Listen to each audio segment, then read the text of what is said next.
In the sheet info, we're finally going to get some results of all the input we have made on the previous sheets. This sheet, together with the sheet energy use, are probably the sheets that you will return to many times after you have filled in all the required information the first time. This sheet is organized in two columns. This column, where you input a lot of data, and this column, where you get the result of all the data you have inputted. There are a few exceptions in this column though. The method of distribution to use, the heat efficiency rating for the household electricity, and the calculated delta T of the heating system are all cells that you can change even though they are not yellow. The reason that they are not yellow is because they are usually not needed to be changed. But if you want to know more about these settings, you can just hover over any of these cells and read the comments of them. Now, the first thing you can do if you want is to fill in the information about the house here. That has nothing to do with the calculations though. The first thing I'm gonna do here is to choose which type of house this is, and it's apartments and facilities in the house. To be exact, it's 19 of them in here.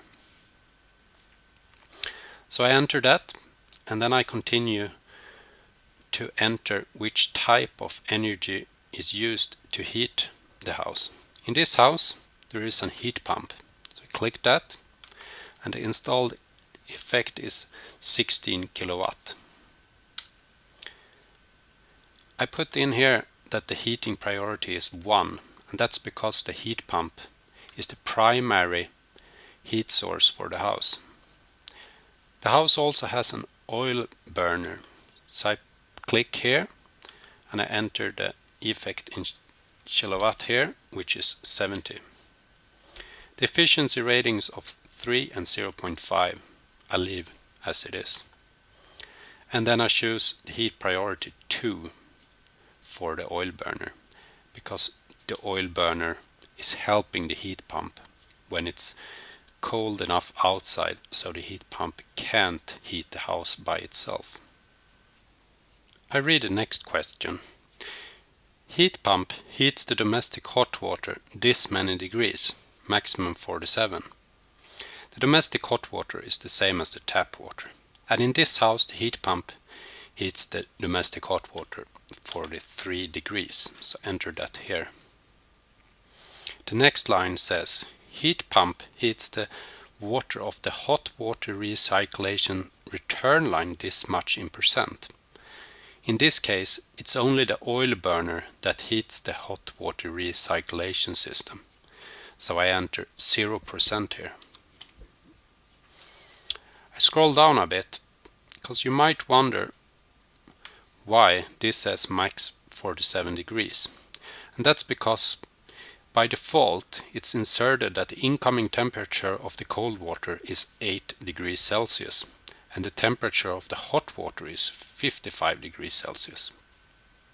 So if I change this to 60 degrees, for example, then the maximum temperature that the hot water can be heated is 52 degrees.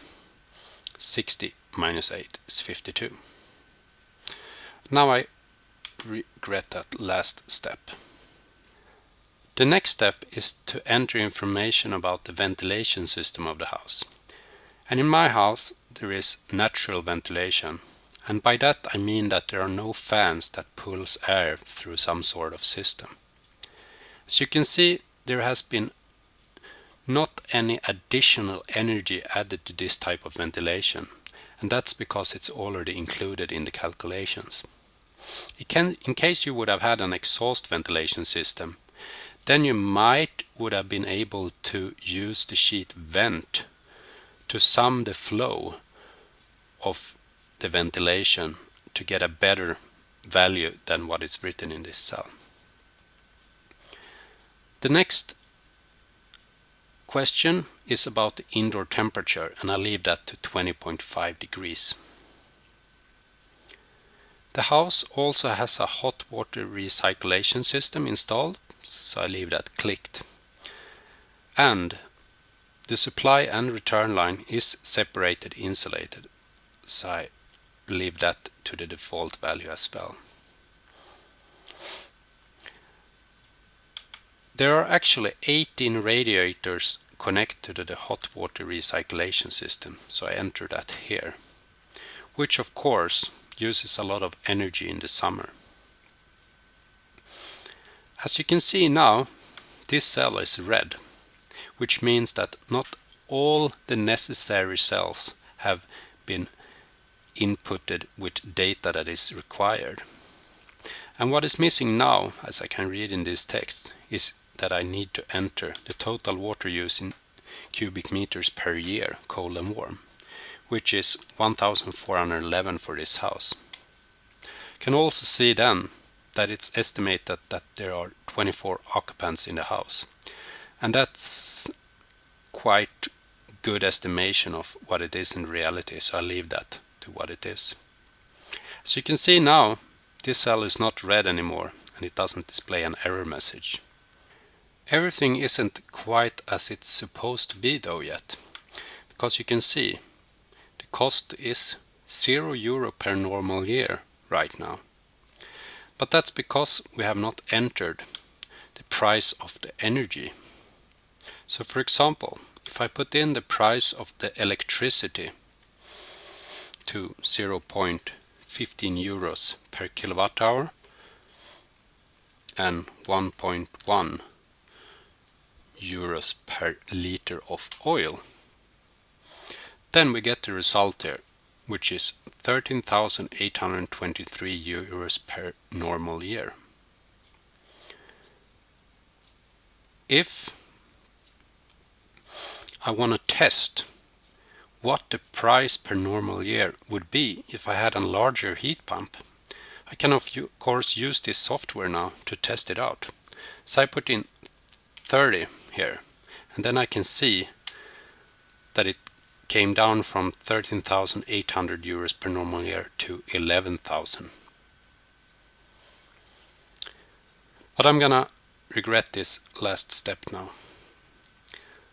What is good to know is that this value, that is based on what I have inputted here, and it doesn't take into consideration the rise in energy prices or the inflation of the currency.